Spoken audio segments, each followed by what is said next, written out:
Let me check my mic. Check. Okay. So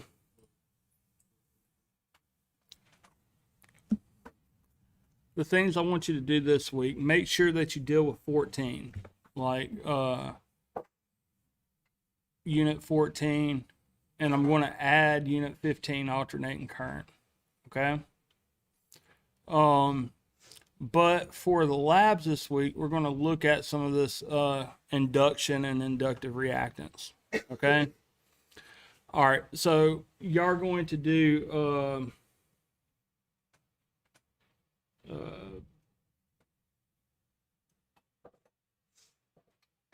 page 42 for your lab in this book.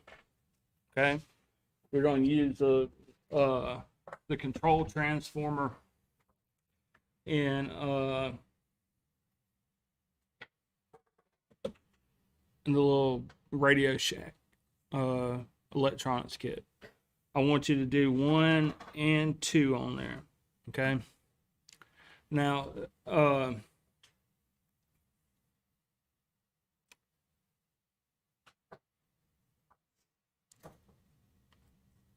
we talked about how an inductor will it will do whatever it can to stop a change of voltage, right? Or stop a change of current. I'm sorry. All right, so when that current changes, like the inductor, how it does it is it makes a voltage to try to stop that from happening. Okay, so if we go through a coil, and we're going in this direction, like we build out electrons in this little cloud around it. Okay. And what happens is when we stop putting current through there, even before we start trying to make current going in the opposite direction, it doesn't like that change of current, right? So it will present whatever voltage it needs to keep that current going in that same direction. Okay. And it does it by those electrons that we've been holding out in that magnetic line of flux, right? They collapse on each other and that induces a voltage. Okay. So if we put current through here, we put all these electrons out in these magnetic lines of flux. Okay. And then as soon as we stop that current, those electrons collapse. And the inductor presents a voltage to try to keep that current going in the same direction as long as it can. Okay? You see that all the time when you're out acting a fool at the club and the police get called and they hit you with that stun gun, right? The way they do it is they take a little voltage, like a couple, like let's say a 9 volt, and they start pulsing an inductor.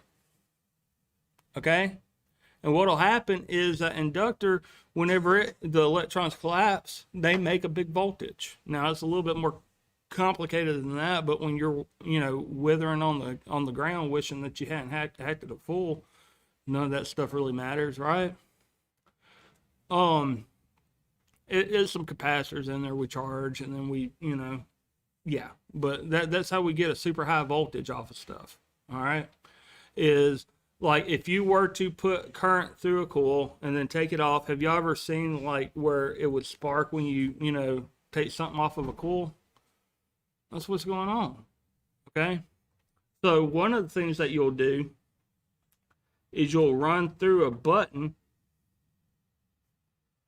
and you'll put an LED in parallel with one of the coils on the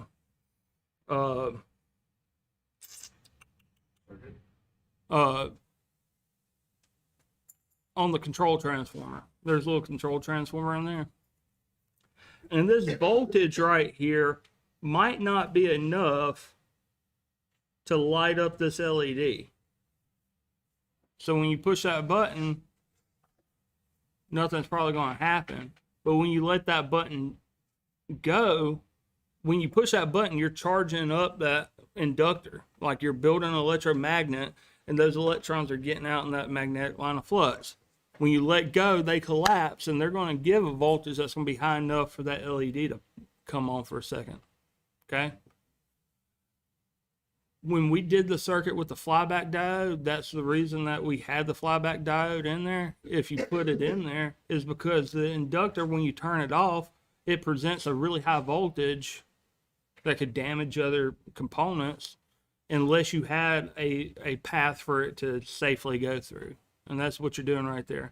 When you push that button, probably nothing's going to happen. When you let it go, the collapse of magnetic field is going to go through that, and that diode, that LED, light emitting diode, and it's going to light up for, you know, probably like a quarter of a second. It's just going to flash, right?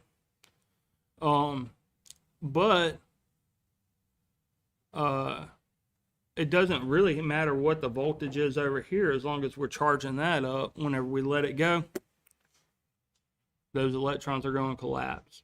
Okay, so you're going to do that. That's number 2, and there's another one that's number 1, which is we're going to talk about transformers a good amount coming up.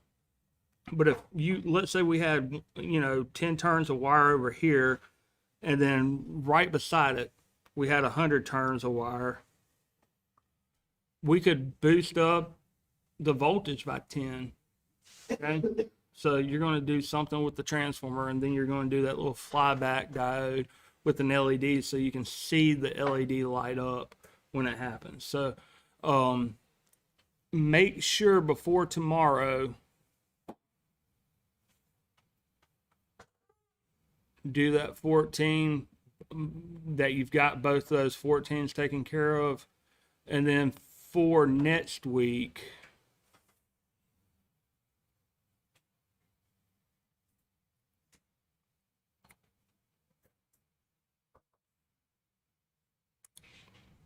all right, I didn't say do 1 through 5 on here. I'm going to publish it.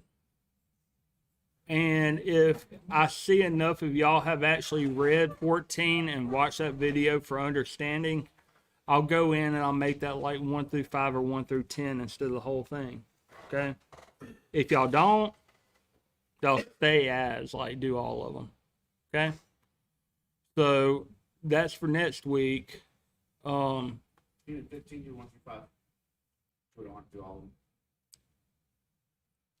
It's going to be like 1 through 5 or 1 through 10 if all of y'all make sure by tomorrow that y'all y'all do that. I got faith in y'all. All right. So make sure you got those 2 things done by tonight, because I can tell when we talk about it tomorrow or whenever you're in the lab. Okay. I'll go in and I'll make that only like 1 through 5 or 1 through 10, or I'll leave it as all of them depending on what y'all do tomorrow. Okay. Then you'll get this book and the Radio Shack kit. You'll read what it says up top for the inductors, and you'll build that circuit. Okay. And take a picture of it and upload it here. Okay. Y'all cool?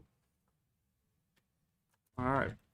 So I think that's all that I need for the streaming. I'm just going to go over some more stuff from that 14, try to help y'all, you know, kind of understand it.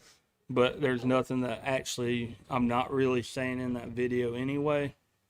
That's already up there. Okay.